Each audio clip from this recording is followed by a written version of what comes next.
Graças e paz, irmãos. Amém. É um grande prazer estar com os irmãos aqui, família de Deus, família do Senhor.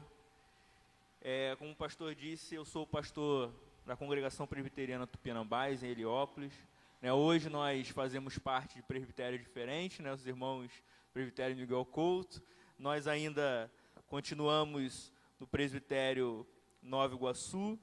Mas a igreja Miguel Couto é uma igreja muito conhecida da minha congregação. Existem várias pessoas que plantaram, estão plantando essa igreja lá, que são frutos da igreja Miguel Couto, Vários. Irmãos que são mais antigos aqui conhecem, Irmãos, é um grande prazer estar com vocês nesse mês da família, mês que nós nos voltamos a pregar e abrir o nosso coração ao conhecimento sobre família. E uma das coisas que trazem muito temor ao meu coração é ver que na palavra de Deus nós vemos grandes homens de Deus, pessoas de palavra poderosa, que foram um fruto abençoador para o povo, mas que as suas famílias, os seus filhos principalmente, não corresponderam àquilo que ele era dentro da sua família. Nós podemos falar de Davi, nós podemos falar de Eli, de Samuel. Isso traz muito temor ao meu coração. E eu tenho uma filha de 7 anos, e que, pastor, ela traz muitos questionamentos. Minha filha é uma menina de fé, mas de todas as pessoas da igreja, ela é quem traz os questionamentos a respeito da fé e de Deus, que às vezes rasgam o meu coração e deixam o meu rosto vermelho. A minha filha, certa vez, ela perguntou: pai, é Deus quem manda a chuva? E eu todo feliz: claro, filha, é Deus quem manda a chuva. E havia pouco tempo, tinha caído aquela chuva de granizo em Nova Iguaçu, e várias pessoas perderam casas, várias pessoas perderam o telhado das suas casas. E a minha filha falou assim: pai, mas Deus quebrou a casa das pessoas. E naquele dia eu só consegui responder a minha filha no final do dia, quando depois de muita meditação, eu cheguei para ela e falei: filha, depois que o homem pecou, a própria natureza, ela aguarda a restauração de Deus. O homem fere a natureza de diversas formas. E a natureza muitas vezes responde a esse ferir da ação do homem. Então a natureza que nós temos hoje, ela também é uma natureza atacada pelo pecado. E por isso essas coisas acontecem. Certa vez eu estava lendo a Bíblia também, lendo o livro de Jó. E aí ela chegou perto de mim e falou: pai, o que você está lendo? E eu já pensei: Senhor, me ajuda. E comecei a contar a história de Jó para ela. E quando eu contei logo a primeira parte de tudo de mal que acontece na vida de Jó, que Jó perde seus bens, Jó perde seus filhos, Jó perde a sua saúde, ela olhou para mim: pai, não sei não, tô achando que Jesus, dislike. Por que ele foi fazer isso na vida do homem? E eu falei: filha, a história de Jó não termina aqui. E às vezes acontecem coisas ruins na nossa vida, mas a nossa história não terminou ainda. E eu continuei contando a história de Jó. E muitas vezes, irmãos, acontecem coisas que a gente tem que ter uma reflexão profunda para dar respostas. Nós passamos por uma pandemia grave e dura, onde famílias foram dilaceradas, muitas perdas. Nós vemos aqui os nossos conterrâneos aqui de Petrópolis passando por algo tenebroso, várias casas sendo engolidas pela lama, pessoas morrendo, famílias perdendo pais, pais perdendo filhos. E como que a gente dá uma resposta de que esse Deus, ele pode curar essas feridas?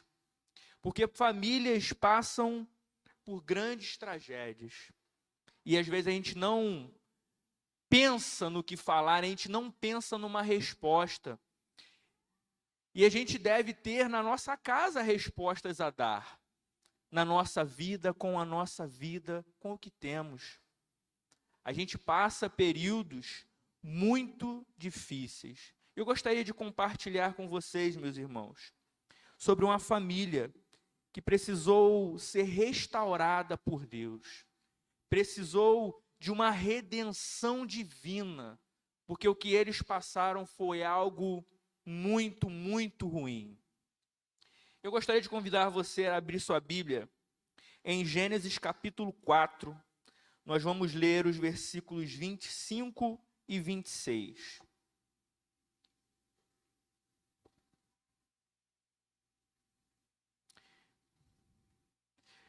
Eu percebi que a minha versão é diferente da dos irmãos, então eu vou ler esses dois versículos, Gênesis 25 e 26, e depois eu peço que a igreja leia, né, na versão de vocês.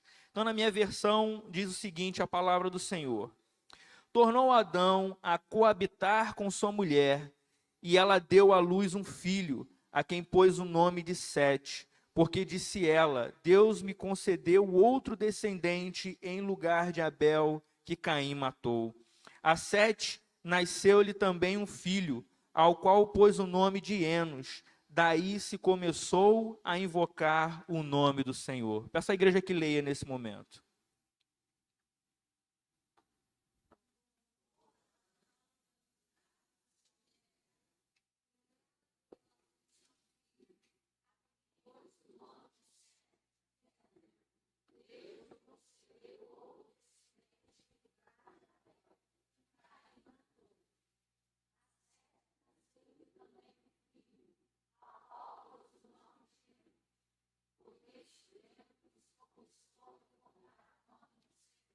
Amém.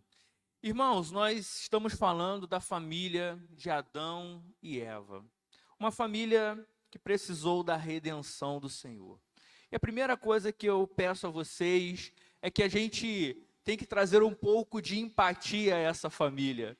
Né? Quem nunca ouviu alguém falar, ou mesmo disse, que quando alguma coisa dá errado, a gente fala que a culpa foi de Eva. Vamos falar, irmã, a gente sabe que a culpa foi de Eva. Quem nunca ouviu falar isso? Que a culpa foi de Eva, levanta a mão. Acho que todo mundo ouviu, né? Só uma pessoa levantou a mão. Mas a gente tem que ter um pouco de empatia. E eu gostaria de trazer um pouco da história dessa família para a gente ver o drama que eles viveram. Nós estamos falando de Adão e Eva. E foram os primeiros seres humanos. Deus criou eles. Eles tinham comunhão plena com Deus. Eles estavam no jardim do Éden, né, onde se trabalhassem não se cansavam, as mulheres não tinham dores de parto, não existia doença, não existia fome, não existiam os males desse mundo. Eles estavam em sua plenitude física, emocional, intelectual. Adão e Eva tinham plenitude, plenitude também com Deus. Eles, no final da tarde, tinham comunhão com Deus. E, amados, por um erro, toda a humanidade caiu. O tremendo peso que esse casal teve que carregar na sua vida. E nós hoje, quantas famílias não cometem erros? Quantas famílias não cometem erros? Quantos membros de uma família não cometem erros? E eles erraram. E erraram profundamente, e caíram, e foram expulsos do lugar onde moravam, perderam toda a capacidade física e intelectual que eles tinham, agora eram afetados pelo pecado, mas receberam a graça de Deus, quando Deus cobre a nudez deles, quando Deus promete a eles que iria enviar alguém, né, o chamado proto-evangelho, alguém que pisaria a cabeça da serpente. Jesus promete essas coisas. Mas, irmãos, quando esse casal parece que está levantando e constitui uma família, tem 2 filhos, né, Caim e Abel, e as coisas parecem estar caminhando, mais um baque da vida. Caim matou Abel. E uma família que tinha 2 filhos passa a ter que sepultar um e conviver com o filho assassino, que se afasta da família. Essa família carecia novamente da redenção de Deus, do toque divino. Só Deus pode curar a dor dessa família. E quando nós nos deparamos com o texto que lemos, nós encontramos algumas coisas, irmãos, que nos fazem pensar e refletir nessa manhã sobre aquilo que Deus fez, aquilo que Deus tocou na família de Adão e Eva, porque eles tinham 2 filhos, agora um filho que se afastou, porque era um homicida, e um filho morto. E o que Deus fez para restaurar essa família? Algo que traz respostas ao nosso tempo, que Deus ainda age. Mesmo nas maiores tragédias e nas maiores dificuldades, nós temos um Deus que ainda age e que transforma situações que às vezes a gente não enxerga uma luz. E a primeira coisa, irmãos, que eu gostaria que você atentasse no versículo 25, é quando diz que tornou Adão a coabitar com sua mulher e ela deu à luz um filho. Irmãos, quando nós olhamos para a palavra de Deus, nós vemos que a família, o casal Adão e Eva, foi criado antes do pecado. Já existia um casal. Antes do pecado, já existia comunhão entre eles. O casamento, essa união, quando Deus vê Adão sozinho e fala, não é bom que o homem fique só, ele faz uma auxiliadora, ele cria a Eva. E quando nós falamos auxiliadora, irmãos, nós não estamos diminuindo a mulher, porque Deus é o nosso auxílio, Deus é o nosso auxiliador. Essa é uma característica da mulher que a exalta, não a diminui. Quando nós olhamos esse casal que devia ser companheiro, que devia suprir necessidades físicas, psicológicas, dentro da sua união, nós estamos dizendo que isso é uma bênção de Deus. E que quando a nossa família sofre, quando existem problemas, nós podemos olhar um para o outro, caminhar juntos. E quando nós nos preocupamos, no caso de Adão se preocupando com Eva, Eva se preocupando com Adão, quando eles olham um para o outro, sabendo que tem o dever de zelar pelo outro, a vida segue. E muitas vezes pais perdem filhos, mas existem outros filhos e esses filhos são esquecidos em função do que se perdeu. E às vezes o casal se aliena, se separa por causa de problemas que acontecem na família. Nós não devemos esquecer que o casal, o casamento, a família, os filhos, quando a gente consegue seguir a vida, quando a gente olha para um filho, quando a gente olha para a esposa, quando a esposa olha para o marido e para os filhos e vê que ali existe uma bênção de Deus e um motivo para seguir na vida, que olha no olho, que tem o cuidado, que tem o toque, que tem o carinho, que tem a provisão, que tem a família, que tem a união, a vida segue. Isso é uma bênção de Deus. Isso o pecado não tirou. A família, ela vem antes da queda do homem. Ela vem antes.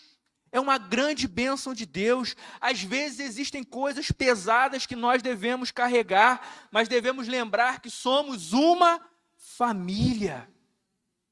Os problemas não podem quebrar essa aliança. E quando nós olhamos Adão e Eva num momento de intimidade sexual, onde existe uma criança ali que vem a nascer, olha, irmãos, até esse momento acontecer, nós podemos pensar que muita coisa aconteceu antes. Aconteceu o carinho, o cuidado de um para o outro, para que as coisas se assentassem, para que as coisas se acalmassem, para que eles cuidassem, não só das necessidades físicas, mas das psicológicas, da mente, do coração, para que a família seguisse, irmãos. Nós encontramos, diante dos problemas da vida, força no cuidado da nossa família. Ela é uma bênção de Deus. E em segundo lugar, irmãos, o versículo segue, vou ler todo o versículo. Tornou Adão a coabitar com sua mulher, e ela deu à luz um filho, a quem pôs o nome de Sete, porque disse ela, Deus me concedeu outro descendente em lugar de Abel, que Caim matou. Deus me concedeu outro. Uma das coisas mais difíceis da gente responder, contei aqui na história da minha filha, é diante dos problemas, diante das coisas, a gente continuar a ver Deus agir. Irmãos, nós vemos um casal que perdeu um filho e Abel era uma bênção. Era uma bênção. Abel era alguém que agradava o Senhor. Mas eles tinham outro filho também, Caim. Quando nós olhamos para isso, e essa perda de um filho e a alienação, o afastamento do outro, talvez vocês pensem assim, como ver Deus agir nesse momento? É no próprio cuidado de Deus no dia a dia. Quando eles veem mais uma criança nascendo, mais um filho, eles olham para essa criança e veem Deus agindo naquele lar. Meus irmãos, quando a gente olha para a provisão de Deus no dia a dia, no cuidado, na saúde daqueles que ainda caminham conosco, no nosso trabalho, em tudo que está à nossa volta, nós podemos olhar e ver que Deus ainda está presente. E é assim que Deus faz com que a tragédia passe. Não a tragédia em si, mas as consequências dessa tragédia. A dor, o quebrantamento, o choro, a tristeza, ela passa quando a gente olha para Deus agindo na nossa vida no dia a dia. No pão que não falta, no filho que ainda temos, na vida que ainda temos, no cônjuge que podemos caminhar juntos, Deus está presente. Adão e Eva olharam naquele momento e conseguiram ver que Deus ainda estava com eles, restaurando a família. Eles tinham 2 filhos, que já falamos o que aconteceu, mas Deus dá a eles um novo filho, 7. Deus está restaurando aquela família, mesmo depois da queda do pecado, mesmo depois de uma grande tragédia. Deus está restaurando aquela família. Quando nós olhamos no dia a dia da nossa vida, Deus presente, isso consola o nosso coração. Isso traz paz ao nosso coração. Isso recupera a nossa família de qualquer baque, irmãos. Deus está presente. Ele não se afastou de nós. Ele não foi para longe. Não é porque coisas ruins aconteceram que Deus se esqueceu de nós. Não. Nós vemos Jó falando. Nós recebemos o mal. Nós recebemos o bem, não receberíamos o mal, e vemos a restauração da família de Jó. Nós também vemos a restauração de Deus aqui nessa família, ao perceber que Deus está presente, que eles pecaram, caíram, erraram, e talvez seja provavelmente é o maior erro que já aconteceu, mas Deus estava com eles. Uma grande tragédia aconteceu, mas Deus estava com eles. Deus concedeu a eles mais um filho. Mais um filho. Isso deu mais motivos para Eva louvar a Deus. Para ela olhar aquela criança e falar: Deus está conosco. Esse é o Senhor. Ele não se esqueceu de nós. Não é porque algo ruim aconteceu que Deus nos deixou, que Deus se afastou de nós. Irmãos, e ainda no versículo 7, no versículo 26, diz o seguinte: a 7, que era o filho que nasceu, a 7 nasceu-lhe também um filho, ao qual pôs o nome de Enos. Daí se começou a invocar o nome do Senhor. E uma das coisas que nós não podemos esquecer, irmãos, é que em todo tempo, em nós deve existir o desejo da presença de Deus. E o nome do Senhor estava sendo invocado para que Deus se fizesse presente. Isso era o louvor a Deus, isso era o culto a Deus. E existe um canto que diz: está chorando, louve. E é isso que a vida segue, irmãos. Segue quando a gente passa por momentos difíceis, mas o nosso coração ainda é um coração adorador a Deus. Assim como o coração de Jó, assim como outras pessoas. Nós vemos muitas vezes que vamos a visitas a pessoas crentes que passaram por grandes problemas, e a gente acha que vai chegar lá e vai consolar aquela pessoa. Só que ela é crente, irmão. e ela confia em Deus. E ela olha para aquela situação e ela ainda vê Deus presente. E ela olha para aquela situação e ela ainda tem motivos para dar graças a Deus. E a gente vai consolar uma pessoa e a gente sai de lá com um exemplo de fé no nosso coração. Porque aquela pessoa não levou um baque da vida. Ela ainda confia em Deus. Ela ainda, mesmo no momento de dor, de perda de um ente familiar, no momento em que perdeu o seu emprego, de acontecer uma tragédia, ainda assim ela olha para os céus e invoca o nome do Senhor. Invoca o nome do Senhor. E quando ela fala que no nome de Deus, né, que na realidade são duas menções de Deus, né, uma chama Deus pelo nome Deus e a outra pelo nome de Senhor. A primeira, ela fala Elohim, e que é o Deus supremo, o Deus que pode todas as coisas. O Deus que pôde punir Adão e Eva pelo pecado. Esse Deus pode, e Ele fez. O Deus que permitiu que aquela tragédia acontecesse, esse é o Deus supremo, que é mencionado aqui no texto. Mas esse também é o Deus que concede a ela um novo filho. Esse Deus supremo pode todas as coisas. E quando nós confiamos no Deus que pode todas as coisas, é saber, irmãos, que Ele pode todas as coisas. E que não existe problema na sua família que Deus não possa resolver.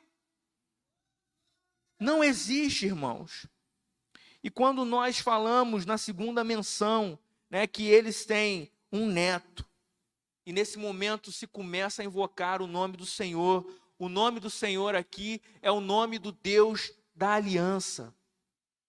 Um Deus que faz uma aliança com os seus. É este o nome aqui representado. E nós passamos pelo momento da ceia do Senhor. Nós falamos sobre na nova aliança em Cristo Jesus. E quando nós olhamos para Deus, nós olhamos para os problemas que nós temos na vida. Porque eu não conheço família que não tenha problema, dificuldade, luta, batalha. Não existe, irmãos. Não existe. Eu, pelo menos, não conheço. Quando nós olhamos isso, a chave de realmente nós olharmos no olho um do outro, cônjuge, olhar para os filhos, a chave de nós sabermos realmente que Deus está presente na nossa família. A chave, irmãos, de nós continuarmos adorando na nossa vida é Cristo Jesus. Ele é a nova aliança. Quando Eva menciona aqui que Deus deu, e depois se menciona aqui que invocaram o nome do Senhor, estão invocando uma nova aliança. Uma aliança pela fé, porque nós sabemos que a lei era representativa, que as pessoas viviam pela fé naquele que viria em Jesus Cristo. Quando você tem a Jesus Cristo em seu coração, irmãos, você tem que ter atitudes que correspondem a essa ação de Deus na sua vida. E quando nós olhamos Adão e Eva sendo restaurados, eles são restaurados por uma aliança com Deus. Eles são restaurados porque existe um Deus eterno, um Deus imutável, um Deus que às vezes é incompreensível, irmãos, mas é um Deus único e sem igual na forma de abençoar. E muitas vezes a gente passa por momentos duros na vida, mas o que vem depois também enche os nossos olhos de alegria, porque Deus faz muito mais do que aquilo que pedimos ou pensamos. A restauração de Deus, ela vai além do que a gente pode compreender também. Mantenha a sua aliança com Cristo Jesus. Mas, irmãos, assim como falamos, não cometa erros que a própria Bíblia apresenta. Grandes pessoas, grandes homens de Deus tinham comunhão com Deus, mas não tinham o olho com seu filho. Não tinham cuidado. Não tinham respostas a dar no seu lar sobre o que é comunhão com Deus. Grandes homens de Deus não foram bons cônjuges. não foram bons companheiros, não foram bons no momento em que a família sofreu um problema. A pessoa muitas vezes se esconde na igreja e esquece da família. Irmãos, a família vem primeiro que a igreja. O cuidado, nós devemos ter o cuidado, zelar pelos nossos filhos. Eu tenho um grande temor, que você tenha também, de ser um homem de Deus, uma mulher de Deus, um filho de Deus, mas que é alguém que na sua família é alguém que passa totalmente despercebido no cuidado, no zelo, na ajuda, no companheirismo, no estar junto. As outras coisas são importantes, a adoração, mas a primeira coisa que falamos é que Deus começou a restaurar quando Adão olhou no olho de Eva. E eles voltaram, porque tornou Adão a coabitar com Eva. Quando eles voltaram a encontrar um no outro prazer, um no outro motivo para seguir. E a gente deve olhar para os nossos filhos, para a nossa família, e encontrar esse motivo.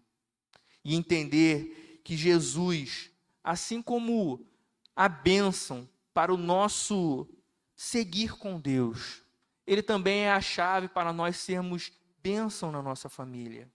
Amados, a vida de Adão e Eva, depois de um grande problema, ela seguiu. E a nossa vida, apesar dos problemas, deve seguir, irmãos. Não para no problema, não. Jó não parou no problema. Eva não parou no problema. A vida segue. A vida segue com quem Deus ainda tem a dar para nós. Irmãos, nós devemos entender que mesmo nos maiores problemas, Deus ainda se faz presente. Não é porque você perdeu alguém, não é porque perdeu o seu emprego, não é porque perdemos um bem, que Deus não está presente. Deus ainda está presente. Deus ainda cuida de você, irmãos. Deus ainda é o motivo da sua adoração. E a sua vida também segue quando o seu coração ainda tem motivos para louvar ao Senhor. Em todo o tempo, nas maiores dificuldades, mesmo que a figueira não floresça, mesmo que tudo dê errado, mesmo que não haja fruto na vide, ainda assim no seu coração deve ter motivos para se apegar em Deus. Mas, sobretudo, irmãos, nós devemos entender que para recebermos todas essas bênçãos, Jesus é a chave de tudo. Jesus no nosso coração é fruto de todas essas bênçãos. E nós podemos crer que Ele disse que permaneceria conosco até a consumação dos séculos. Ele não nos abandonou. Jesus ainda é o Deus presente que nos abençoa. Se você tem uma bênção de família, irmãos, cuide dela. Se um dia acontecer algum problema, que essa mensagem traga ao seu coração conforto. Se você conhece alguém que está passando por dificuldade, e muitas vezes você não encontrou uma palavra para levar essa pessoa, leve essa mensagem, leve esse coração que Deus ainda está presente, leve motivos para eles continuarem se cuidando. Fale de Jesus, porque Jesus cura todas as feridas. Amém? Eu não sei se vocês tocam Jesus é Aliança? É um cântico antigo, é em dó maior.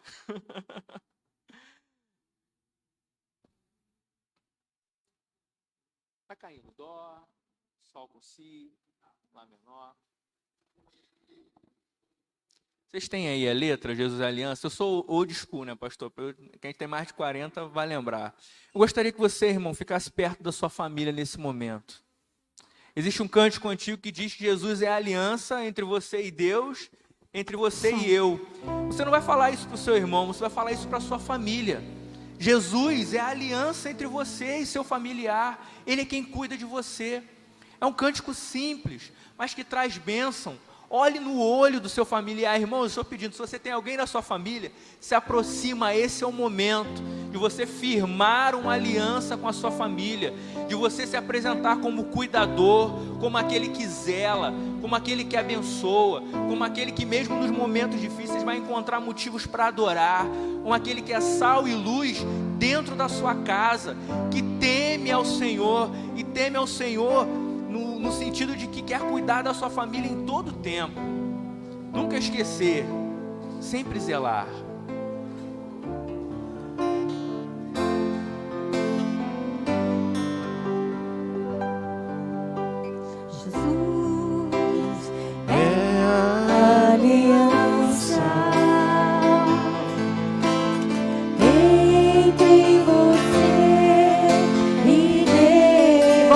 De pé e vamos falar ao nosso Senhor. Jesus, aliança entre você e Deus. Hoje Ele te chama para renovar. Hoje Ele te chama para restaurar. Hoje Ele te chama para dele derramar. Abraça sua família. Hoje Ele te chama para renovar.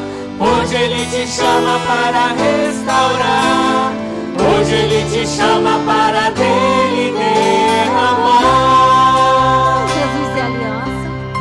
Jesus é aliança. Se você não tem família aí, chega perto do seu irmão. Minha família não está aqui, mas você abraça o seu irmão do lado. Nós somos uma família. Jesus é aliança entre você e Deus. Hoje Ele te chama para renovar. Hoje Ele te chama para restaurar.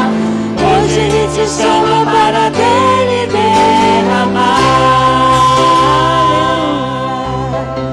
Hoje Ele te chama para renovar.